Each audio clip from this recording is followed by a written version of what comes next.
Daniel stood at the edge of the great marble hall, his boots clicking softly against the polished floor as he walked forward. He had never been in a place so grand. Tall golden pillars stretched up toward the ceiling, banners of deep red and white hung along the walls, and guards in shining armor stood at attention with their hands on their swords. Every eye in the room seemed to follow him. He felt out of place. A soldier from the frontier suddenly pushed into the center of the royal court. He had come to the palace after completing a long mission. His unit had been sent to protect distant villages from raiders. And though the mission had been hard, Daniel had proven himself as a brave and steady leader. His reward, though unexpected, was an audience with the queen herself. He had no idea what he would say to her. He only knew that he would have to stand tall and try not to look like a fool in front of the nobles and guards. At the far end of the hall, Queen Alexandra sat upon a high throne of carved stone and gold. Her presence filled the chamber. She wore a crown of delicate design, and her robe flowed around her like water. The hall was silent except for the echo of Daniel's steps. When he finally stopped before her, he dropped to one knee as tradition demanded. His heart pounded in his chest. He could feel the sharp stares of the nobles standing to the side, each one waiting for him to slip. The queen's voice broke the silence. "Rise," she said. Her tone was calm, but carried strength. Daniel obeyed and looked up, trying to keep his eyes steady. She studied him for a long moment, and he thought he saw a hint of curiosity in her gaze. "What is your name?" she asked. "Daniel," he said. "I served with the 3rd unit on the frontier," the queen nodded. "I have read of your service. You are praised for your discipline and your loyalty. Tell me, what do you seek here?" Daniel froze for a moment. He had not expected such a direct question. His throat felt dry and he searched for an answer. The nobles shifted restlessly, eager for him to stumble. Finally, words escaped his lips before he could stop them. "I seek nothing, my Empress," he said with a nervous laugh. "I am only a soldier." The hall went silent. His words echoed against the tall walls. Every noble stiffened, and the guards gripped their swords more tightly. Daniel felt his blood turn cold. He had spoken without thinking, and the slip of his tongue could be seen as bold or even disrespectful. He wanted to take the words back, but it was too late. The queen tilted her head slightly, her eyes fixed on him. For a long heartbeat, no one moved. Then, to everyone's shock, the corner of her lips curved into the faintest smile. It was quick, almost hidden, but Daniel saw it. The nobles murmured in disbelief, whispering to one another. The guards looked uneasy, not knowing whether to step forward or remain still. Daniel bowed his head, his face burning. "Forgive me, Your Majesty," he said. It was a poor attempt at humor, but Queen Alexandra raised her hand, silencing the hall. "Do not apologize," she said. Her voice was steady, and her eyes remained locked on him. "I asked for honesty and you gave it. It is rare in this place." The hall fell quiet again. Daniel felt the tension in the air, but he also felt a strange shift. For a single moment, he was not just another soldier kneeling before the throne. He was a man who had spoken freely to a queen, and she had not struck him down for it. The queen leaned back in her throne, her gaze still on him. "You may step aside for now," she said, "but remain in the palace. I will speak with you again." Daniel bowed deeply and stepped backward, his heart still racing. As he walked away, he could feel the eyes of the court following him. He had not planned to say what he had said. Yet somehow, those simple words had changed everything. The nobles looked at him with suspicion, the guards with unease, and the queen with something he could not name. What had begun as a nervous joke had opened a door he had never imagined. The news of Daniel's words spread through the palace like fire in dry grass. Servants whispered about it in the halls, and nobles spoke of it in low voices over their wine. Many called it foolish, others called it dangerous. To call the queen my Empress was bold, and in the eyes of the court it was unforgivable. Some said he would not live to see another sunrise. Yet when the next morning came, Daniel was still alive, still walking the stone corridors of the palace. The queen had given no order for his arrest. Instead, she summoned him again. The summons came in the early hours, when the sky outside was painted with the colors of dawn. Daniel dressed quickly, his mind heavy with worry. He had not slept much, thinking again and again of his slip of the tongue. Now he was to face her once more, and he did not know what awaited him. When he entered the great hall, it was filled again with nobles and guards.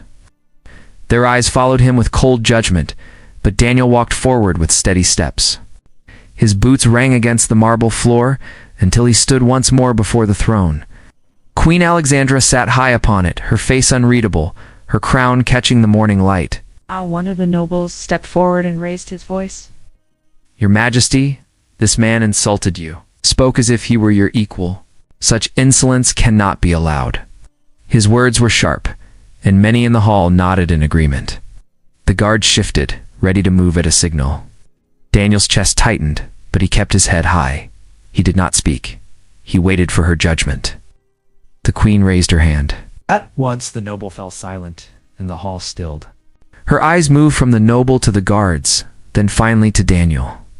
For a moment, no one dared to breathe. "Leave us alone," she said. The words fell like a stone into water, sending ripples through the chamber. The guards looked at one another, confused. The nobles gasped, unable to believe what they had heard, yet no one dared to question her. Slowly, one by one, the guards and nobles bowed and filed out of the hall, their footsteps echoing against the walls until only the queen and Daniel remained. Daniel could not hide his shock. The hall, once filled with eyes and whispers, now stood silent and empty. Only the queen sat upon her throne, her gaze fixed on him. He felt the weight of her presence more strongly than ever before. "Do you know why I told them to leave?" she asked at last. Daniel shook his head. "No, Your Majesty." She leaned forward slightly. "Because honesty is rare here. Because every word spoken in this hall is wrapped in lies, meant to flatter or deceive. But you spoke without fear. Even if it was clumsy, even if it was careless, it was true. I would rather hear truth once than hear falsehood 100 times." Daniel felt his throat tighten. He had not expected mercy, much less respect. He bowed his head. "I meant no harm," he said quietly. "I am only a soldier." "Perhaps," she said. "But even soldiers carry truth with them, truth that men in silks and crowns have long forgotten." Silence stretched between them. The morning light poured through tall windows, casting long shadows across the marble floor. Daniel stood still, waiting for her to speak again. His heart still raced, but there was something steady beneath it now. Something that felt like a thread pulling him toward her. Finally, the queen rose from her throne. The sound of her footsteps echoed as she descended the steps. She stopped only a few feet away, close enough that Daniel could see the sharpness in her eyes and the strength in her bearing. "You will remain in this palace," she said. "Will not return to the frontier. Not yet. I have questions only you can answer." Daniel looked up at her, surprised. "Why me?" "Because," she said, "you are the only one here who dares to speak to me as if I were more than a crown." Daniel lowered his gaze, unsure how to reply. He had never imagined his fate would twist this way. The queen had silenced her court for him. She had chosen to stand alone with him. And as he stood in the quiet hall, he realized this was not an end, but a beginning. Daniel followed the queen's order and remained inside the palace. Days turned into weeks, and though he was free to walk the grand halls, he never forgot the eyes of the nobles who watched him with suspicion. Servants whispered when he passed, and guards gave him sharp looks. Yet no one dared to touch him, for everyone knew the queen herself had commanded that he stay. Every few days, Queen Alexandra called for him. Their meetings were always private, with the guards waiting outside and the throne room sealed behind them. At first, Daniel felt uneasy speaking with her. He was only a soldier, and she was a queen whose word could change the fate of the kingdom. But each time they spoke, the distance between them seemed to shrink. She asked him about his life, about the long nights on the frontier, about the struggles of farmers and villagers. Daniel answered with honesty, never hiding the hardship of common people. He told her of battles fought with little food, of men who stood firm because they had no choice, and of the loyalty that bound soldiers together even in the darkest moments. The queen listened closely, never interrupting, her eyes fixed on him as if every word mattered. In return, she spoke of the court. She told him how the nobles played games of power, twisting truth into lies and turning loyalty into weapons. She admitted that even within her own council, she could not always tell who served the crown and who served themselves. Daniel saw a weariness in her then, a heavy burden that came with the crown she wore. One evening, As the last light of the sun poured through the tall windows, Alexandra asked him a question that struck him deeply. "What does it mean to lead?" she said. Her voice was quiet, but it carried through the hall. Daniel thought for a long moment before answering. "To lead is to stand where others will not," he said slowly. "It is to take the first step into danger so the rest will not walk alone. It is not glory, it is duty." The queen studied him, and he saw a spark of respect in her eyes. "And what do you see when you look at me?" she asked.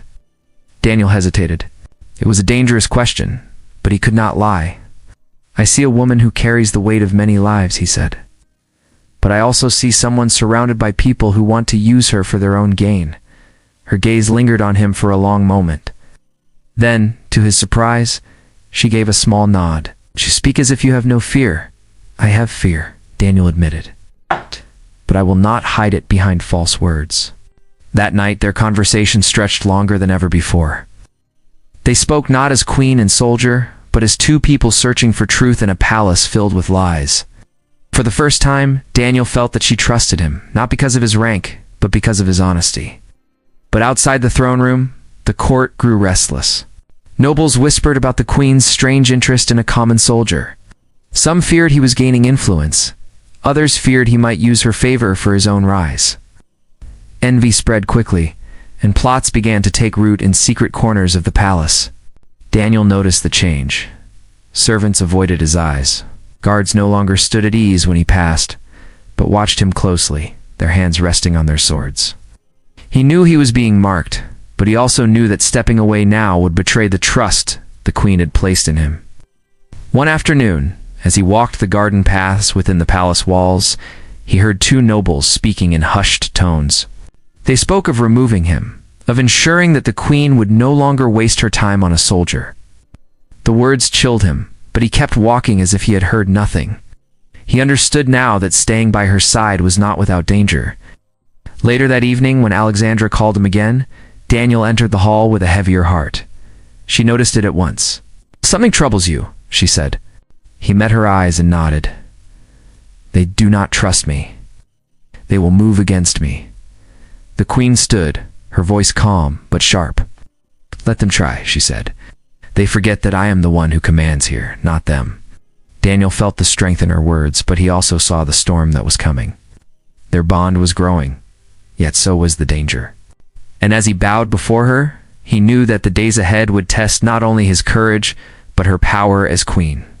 Whispers filled the palace like shadows creeping through every hall. The nobles had grown restless, their pride wounded by the sight of a soldier standing so close to the queen. At first, they thought she would tire of him, but as the weeks passed, her interest only deepened. They saw him walk beside her in the gardens. They heard that she met with him late into the evening, and they began to fear he was shaping her thoughts. Envy turned to anger, and anger turned to plans. Daniel knew he was watched. Every step he took was followed by eyes hidden behind columns and curtains. Still, he remained steady, refusing to let them see fear in him. He had faced blades and fire on the frontier. He would not cower before whispers. But he also knew these enemies were more dangerous than raiders, for they fought not with swords but with lies and schemes. One evening, a feast was held in the great hall. The nobles gathered in their finest clothes, smiling with lips that hid sharp intentions. Daniel sat at the queen's side, uneasy in the place reserved for men of higher birth. Goblets clinked. Laughter rang out. Yet beneath it all was a heavy tension. He could feel it pressing against him like a storm waiting to break. A noble with silver hair rose, his voice strong enough to reach every corner of the room. "Your Majesty," he said, "we live in troubled times. Our borders are fragile, and our enemies wait for weakness. Should you not rely on your counsel, men of experience and wisdom, rather than a common soldier who knows nothing of rule?" The hall went quiet. All eyes turned to the queen. Alexandra set her goblet down and looked across the table, her gaze sharp. "Do you question my judgment?" she asked. The noble bowed slightly, though his voice held no fear. "I speak only for the good of the crown." Daniel felt every noble watching, waiting for the queen's answer. His hands tightened on the edge of the table, but he stayed silent. He knew this was not his place to speak. The queen rose to her feet. Her voice carried like steel, drawn from a sheath. "Then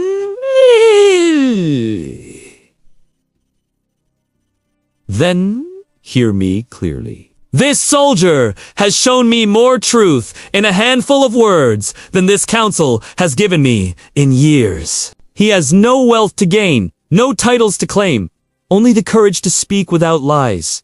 That is wisdom I will not cast aside. Gasps spread through the hall. Some nobles lowered their eyes. Others exchanged dark looks. Daniel sat still, feeling the weight of what she had declared. In that moment, she had not only defended him, she had placed him above them. After the feast ended, Daniel walked with her through the quiet corridors. The torches burned low, casting long shadows along the walls. He turned to her, his voice low. You put yourself in danger tonight. They will not forgive those words. They will not forget them either, Alexandra replied. Let them see where I stand. If they fear me, they will obey me. If they hate me, then let them hate. But they will not move me. Daniel looked at her, struck by her strength. Yet he also saw the risk she carried. The court would not remain silent. He wondered how far they would go to rid themselves of him, or even of her. The answer came sooner than he thought.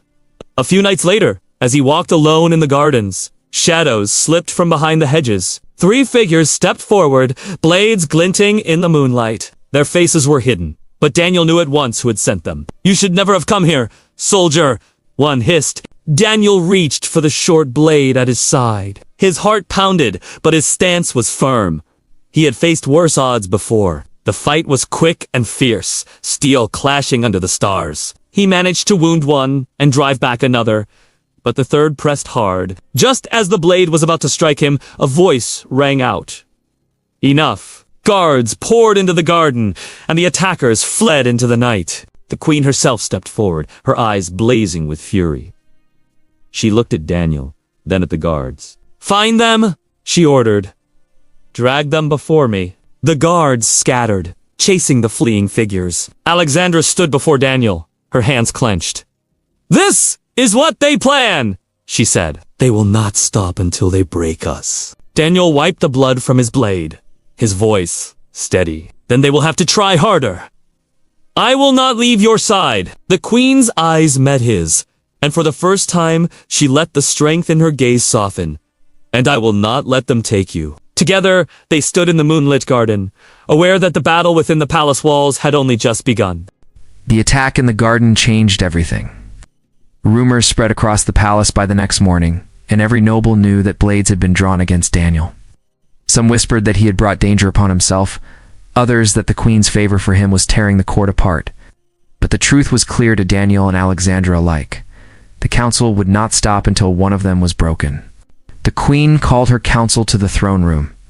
The nobles gathered, dressed in fine silk and jewels, their faces masks of calm, while their eyes burned with anger. Daniel stood to one side, his presence alone, enough to stir unrest. He felt the weight of their hatred, but met it with steady silence. He had no crown, no title, only the truth, and he would not look away. When all were present, Alexandra rose from her throne. Her voice carried strong and sharp. Think me blind, she said, her eyes moving across the hall. You think I do not see the knives drawn in shadow, the whispers in my own halls? You sent men to strike in the dark, and yet he still stands before you. Do you take me for a ruler so weak that I cannot protect even those I choose to trust? Gasps spread through the room, and several nobles lowered their eyes. One dared to step forward. Your Majesty, you cannot place your faith in a common soldier. He is beneath the throne. You risk all we have built. Alexandra's gaze hardened. No, what risks this kingdom is not a soldier who speaks truth, but nobles who poison the air with lies. You speak of loyalty, yet you plot behind my back. You speak of wisdom, yet you fear honesty. The hall was silent. Daniel felt his chest tighten, knowing how dangerous her words were, but he also saw the fire in her eyes. She was not afraid. She was done with their games. Then she did something no one expected. She turned to Daniel and said, Kneel? He looked at her in shock. For a moment, he thought he had misheard, but the strength in her voice left no doubt. Slowly, he sank to one knee before her, the hall watching in breathless silence. Daniel, she said, her voice steady and clear, you have stood where others would have fled. You have spoken truth when others wrapped their words in lies. From this day you will no longer be only a soldier. You will be my most trusted advisor, bound to me not by fear, but by loyalty." The words struck the court like thunder. Some nobles shouted in protest, others looked away in disbelief. But Alexandra raised her hand, silencing them all. "This is my will," she declared. "Any who stand against it stand against the crown itself." Daniel's heart pounded as he rose. He had never sought power, never dreamed of standing in such a place. Yet here he was, chosen by the queen before the eyes of her entire court. He met her gaze, and for a brief moment, the hall seemed to fade away. There was only the weight of her trust and the promise that he would not betray it. The council broke apart in silence. Some bowed and left without a word. Others lingered with dark stares. The struggle was far from over, but the queen had made her choice, and none could deny it. Later, when the hall was empty, Daniel remained with Alexandra. She looked at him with a calm expression, though her eyes carried the weight of the day. "You understand what this means," she said quietly. "They will never forgive you. They will never forgive me either." Daniel nodded. "Then let them hate us," he said. "So long as we stand together, they cannot break us." For the first time in many years, she allowed herself a true smile. "Together," she said. Outside, the kingdom carried on, unaware of the storm that had begun within the palace walls.